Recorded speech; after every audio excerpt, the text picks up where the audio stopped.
Bismillahirrahmanirrahim. Assalamualaikum warahmatullahi wabarakatuh.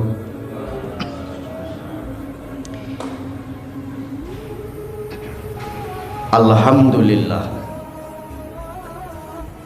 alhamdulillahilladzi anzala sakinata fi qulubil mu'minin liyazdadu imanan ma'a imanihim. Ashhadu an la ilaha illallah al-malikul haqqul mubin wa ashhadu anna muhammadar rasulullah as-sadiqul wa'dil amin. Allahumma salli wa sallim wa barik ala Muhammad wa ala alihi wa sahbihi ajma'in.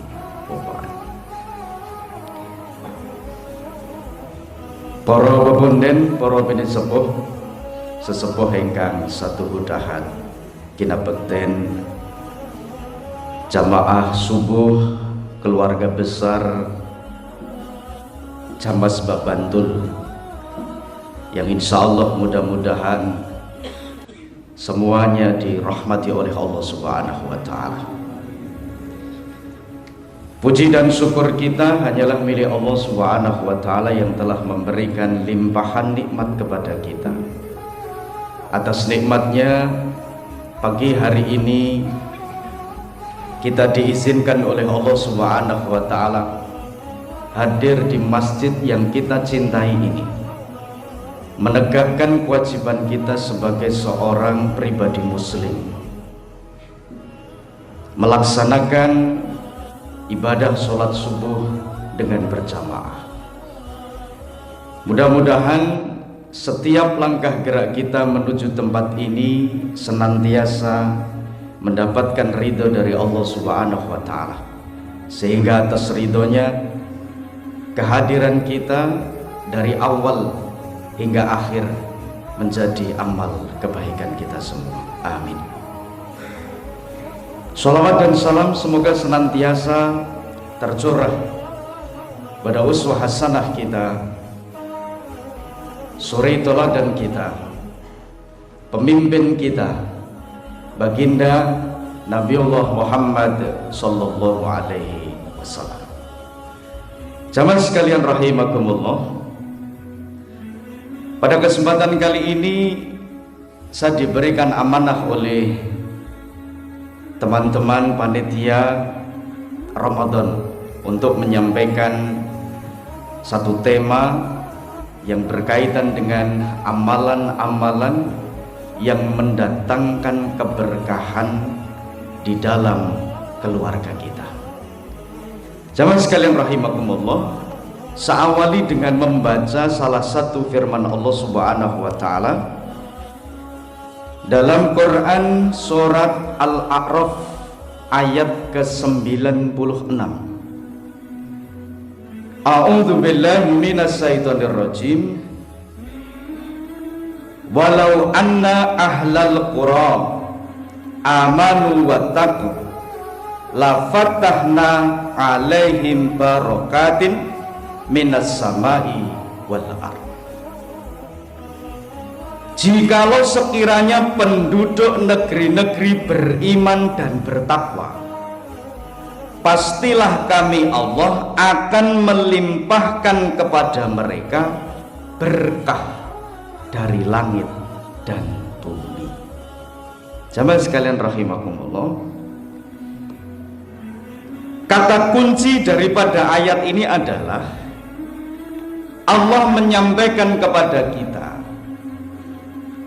manakala kita sebagai hambanya senantiasa berpegang teguh atas keimanan dan ketakwaan kita kepada Allah, maka Allah berjanji, Allah menjamin, pastilah Allah akan mendatangkan keberkahan itu dari langit dan bumi.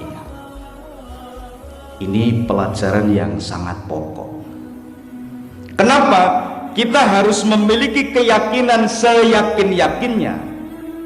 Jangan pernah ada rasa ragu sedikit pun. Mboten pareng mangro tinggal menawi tiyang Jawi yang ini pun Mas.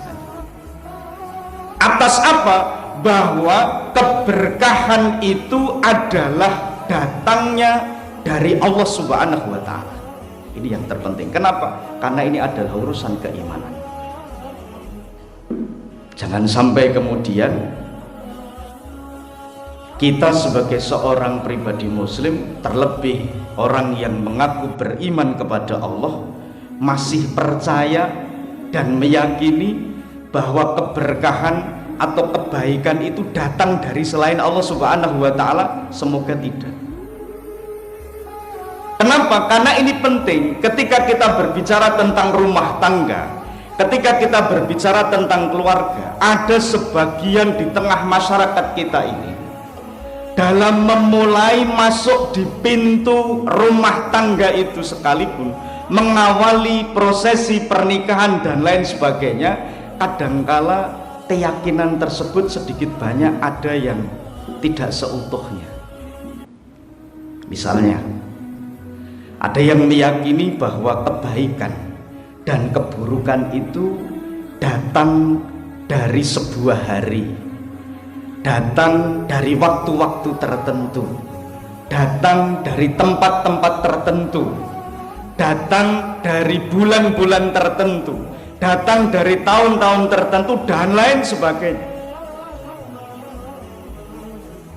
Contohnya pun ngaten, badhe kromo mawon, mau menikah saja itu hitungan harinya jelimet era jamak-jamak, nogo dino, nogo geni, nogo sosro.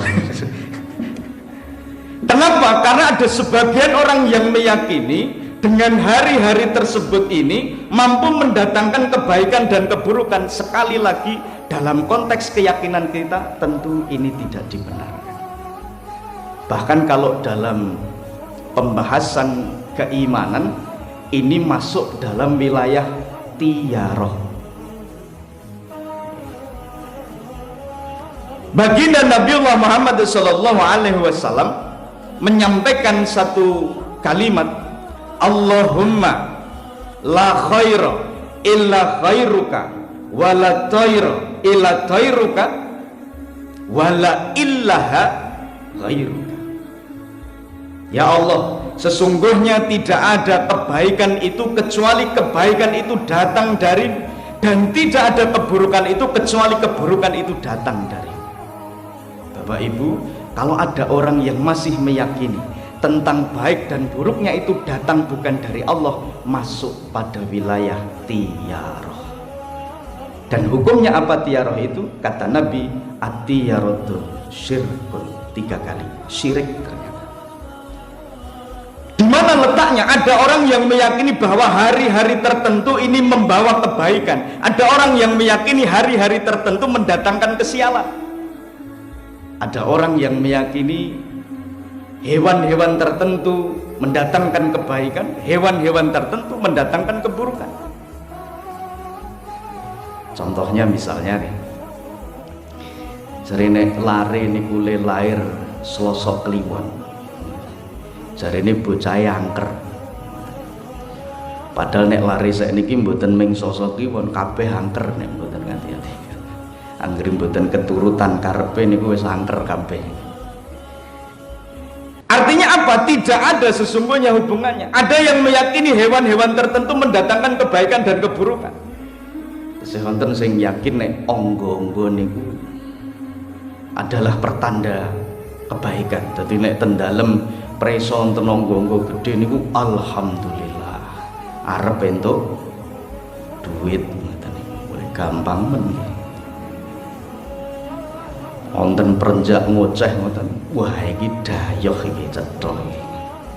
Nek le ngoceh seru ya dayoh nggawa rezeki, nek le ngoceh lirih nagih utang. Nah, orang-orang yang meyakini seperti ini masuk pada wilayah tiar. Dan tidak hanya itu, ternyata banyak hal, misalnya nun sewu astanipun keduten. Wah, ketok arisan yo iki yo. Mangkat bae yo lah. Ternyata betul setelah datang di tempat arisan dikopiok metu tenan. Piyambakipun niku anggenipun ngendikan, "Oh, ngandel ora kowe." Oh, aku ketesuk ki tanganku keduten ramari. Mari. Kalau lebih meyakini tangan yang begitu ketimbang Allah yang mengatur rizki, ini menjadi persoalan keimanan. Nah, maka tidak ada tindak parangtritis niku nggih nek agem badhe ngagem rasukan sing ijo nggih ngagem mawon wong duwene ijo mboten sah. Percaya dengan bahwa warna hijau itu akan mendatangkan keburukan. Wong faktanipun nuwun sewu ingkang gegulung ombak niku mboten sing klambine ijo ning malah sing dora klamben. Artinya apa? Bukan dari warna, bukan dari tempat, bukan dari yang lain-lain, tetapi apa? Keberkahan dan keburukan itu Allah yang mengatur. Memang masalah tiaroh ini datangnya itu sejak zaman Nabi Musa alaihissalam. Dulu umat Nabi Musa itu kalau mendapatkan kebaikan sumbaripun iki mergo usahaku, ini mergo ikhtiarku. Tapi ketika mereka gagal panen semisal, maka yang disalahkan adalah ini karena Musa. Jamaah sekalian rahimakumullah, tentu ini adalah hal-hal yang akan menjauhkan keberkahan yang sesungguhnya. Tujuannya pun kepengen ngalap berkah, ning justru berkahnya akan hilang. Kenapa? Karena pintu awalnya saja sudah penuh dengan kesyirikan. Ayat yang tadi dibaca, wa'budullaha wa la tusyriku bihi syai'ah. Dan beribadahlah kepada Allah dan jangan sekali-kali menyekutukan. Maka dalil umumnya terkait amalan apa yang akan mendatangkan keberkahan dalam keluarga adalah Quran surat Al-A'raf ayat ke-96, salah satunya bahwa pintu keberkahan dalam rumah tangga kita adalah keimanan dan ketakwaan kepada Allah. Setiap amaliyah-amaliyah yang membawa pada peningkatan keimanan dan ketakwaan kita kepada Allah, ini adalah pintu yang akan mendatangkan keberkahan. Itu dalil umumnya. Dalil khususnya, bismillahirrahmanirrahim, idza aradallahu bi ahli baitin khairan faqahahum fid dini wa waqara saghirahum kabirahum wa razaqahum rifqa fi ma'isatihim wal qasta fi nafaqatihim wa basara yubahum fayatubu minha. Ada 5 perkara katanya. Idza aradallahu bi ahli baitin khairan, ketika kita, siapapun diri kita yang menghendaki kebaikan dalam rumah tangga kita, maka yang pertama adalah faqahahum fiddin, berusaha ikhtiar untuk senantiasa memahami agama Allah Subhanahu wa taala. Karena ini menjadi penting. Kemudian yang kedua, wa waqara saghirahum kabirahum, hormatnya yang muda kepada yang lebih tua. Maknanya apa? Berbaktinya anak kepada orang tuanya. Nah, ini amal yang akan mendatangkan keberkahan. Kemudian yang ketiga, wa razaqahum rifqa fi ma'isatihim, rizki yang bersih. Dalam rangka ikhtiar mencari menjemput maisah adalah maisah yang jauh dari kemaksiatan dan kemungkaran. Wal qasda fi nafaqatihim, hemat dalam perbelanjaan. Wa basara yubahum fayatubu minha, senantiasa ingat akan kesalahannya kemudian segera wayatubu minha, bertobat kepada Allah Subhanahu wa taala. Ada 5 perkara. Tentu tidak akan kami sampaikan contohnya semuanya, tetapi salah satu contoh saja terkait dengan faqahahum fiddin. Berusaha untuk senantiasa memahami syariat agamanya Allah Subhanahu wa taala. Nah, bagaimana caranya? Pertanyaannya Bapak Ibu tentu bagaimana caranya? Mau tidak mau, ketika kita ingin memahami syariat Allah Subhanahu wa taala, nggih bahasa sederhananipun nggih monggo sareng-sareng ngaji. Thalabul ilmi. Kenapa? Umar bin Abdul Aziz, yang kami temukan dalam kitab Al-Amru bil Ma'ruf halaman ke-15. Beliau memberikan satu nasihat. Man abadallaha bi ghairi ilmin kana ma yufsidu aksara mimma yusli. Barang siapa yang beribadah kepada Allah tanpa ilmu, maka akan banyak mendatangkan kerusakan daripada kebaikan. Sehingga agar pemahaman kita itu betul-betul menjadi pemahaman yang benar, pemahaman yang seutuhnya, tentu ilmu itu menjadi penting.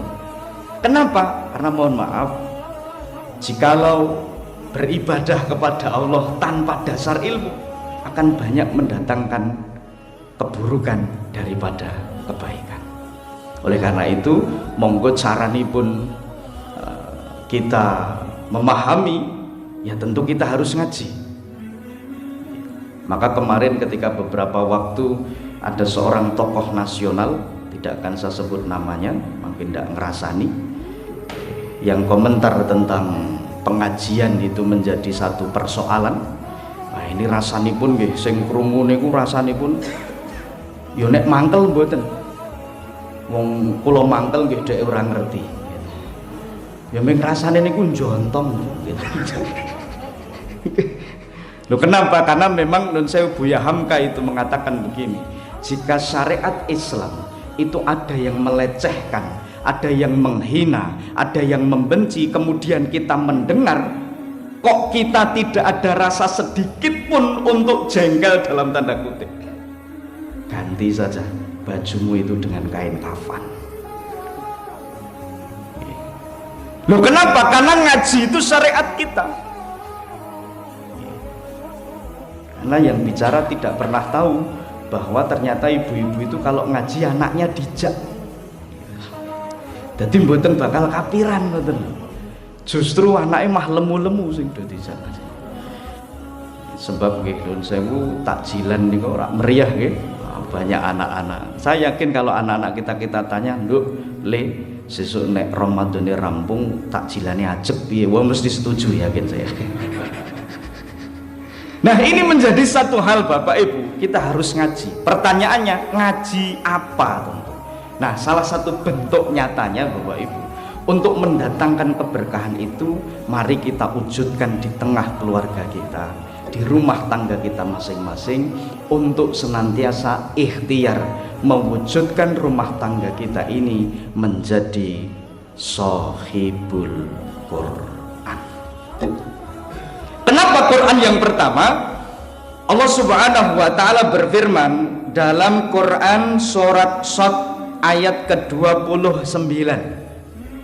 Ini amaliyah yang konkret ya, kaitannya dengan Al-Quran, agar datang keberkahan di rumah tangga kita. A'udzu billahi minasyaitonir rajim.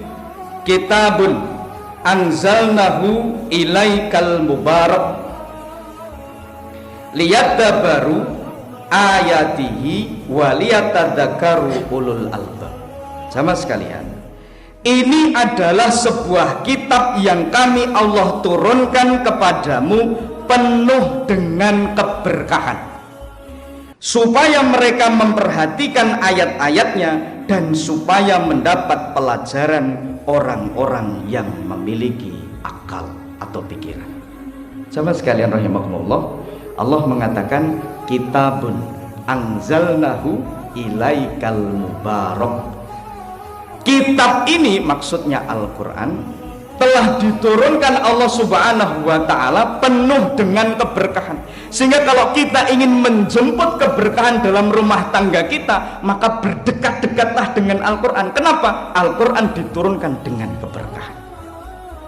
Maka para ulama kita memberikan satu tuntunan, mari kita senantiasa menjadi pribadi, menjadi sebuah keluarga yang predikatnya, kata para ulama kita, adalah shahibul Quran. Nah, shahibul Quran ini siapa? Shahibul Quran ini adalah orang-orang yang menjadikan Al-Quran itu menjadi sahabat sejatinya. Yang Jawa yang dipun Mas Tani mitra kental.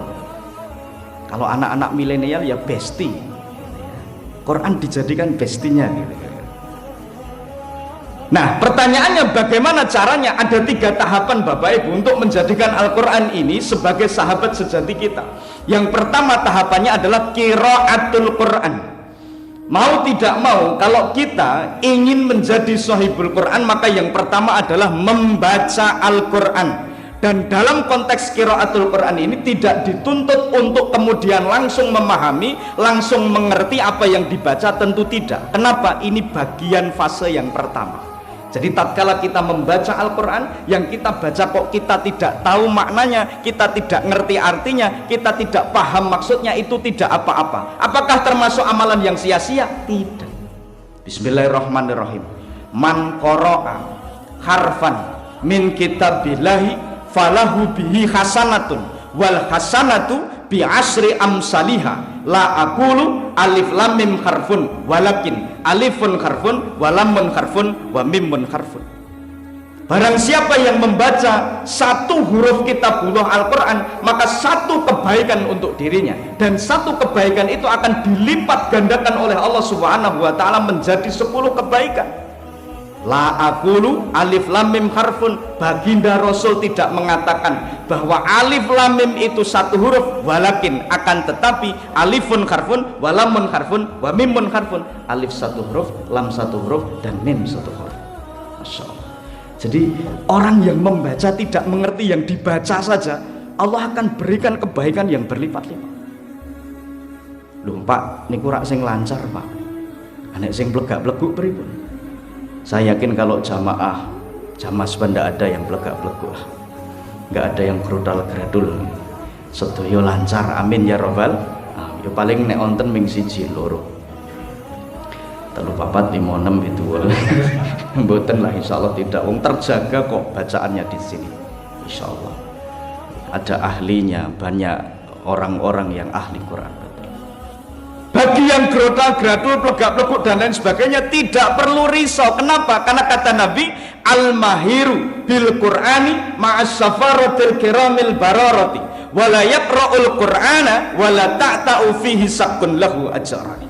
Barang siapa yang mahir membaca Al-Quran, maka dia beserta para malaikat yang taat lagi mulia. Barang siapa terbata-bata di dalam membacanya dan sulit atas bacaannya tersebut, maka baginya 2 pahala.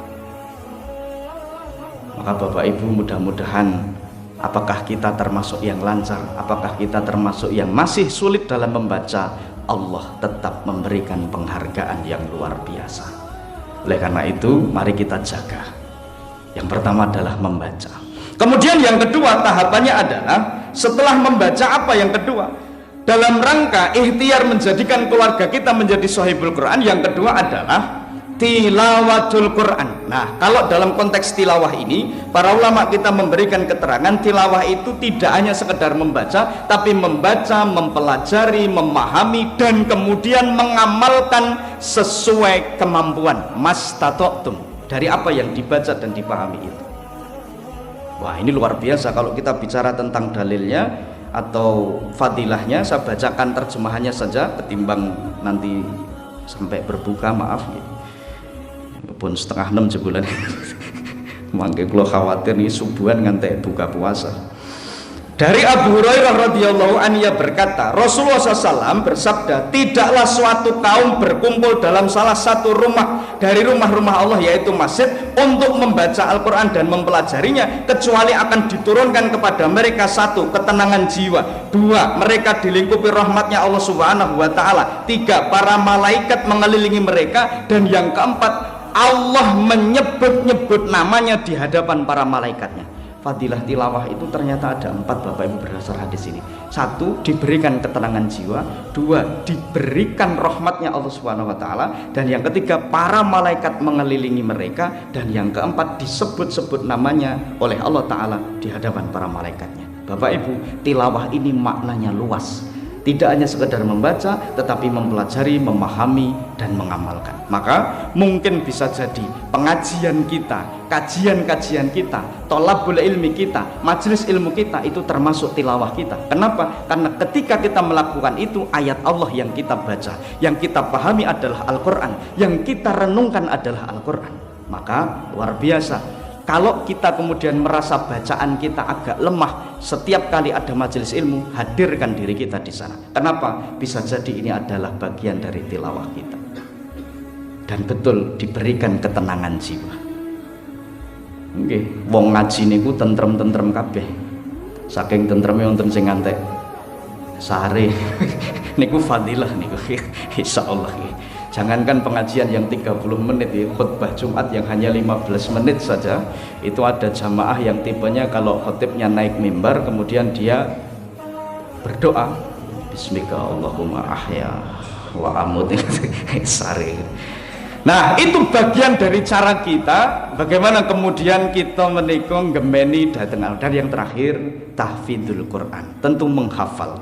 Nah, Bapak Ibu, menghafal ini adalah bagian dari cara kita untuk mendapatkan derajat surga sebagaimana banyaknya ayat yang kita hafal.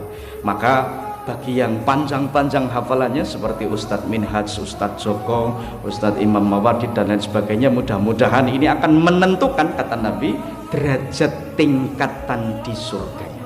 Bagi kita yang mungkin agak kesusahan, kok sing dawa-dawa rapal-rapal nggih gemeni sing cendik-cendik mboten napa-napa. Wong sing cendik niku nek mboten digemeni nggih ora apal-apal. Wong nate wonten tiyang niku maca qul ya ayyuhal kafirun niku ora rampung-rampung. Mubeng. Iki le rampung kapan? Karena mungkin dia tidak punya kesungguhan untuk menghafal, Bapak Ibu. Allah alam bisa. Semoga keluarga kita senantiasa didekatkan kepada Al-Qur'an sehingga keberkahan akan turun di tengah-tengah keluarga kita. Benarnya dari Allah, khilafnya dari bodoh dan keterbatasan kami. Mari kita akhiri dengan bacaan hamdalah bersama-sama. Alhamdulillahirabbil alamin. Hadanallahu wa iyyakum ajmain. Assalamualaikum warahmatullahi wabarakatuh.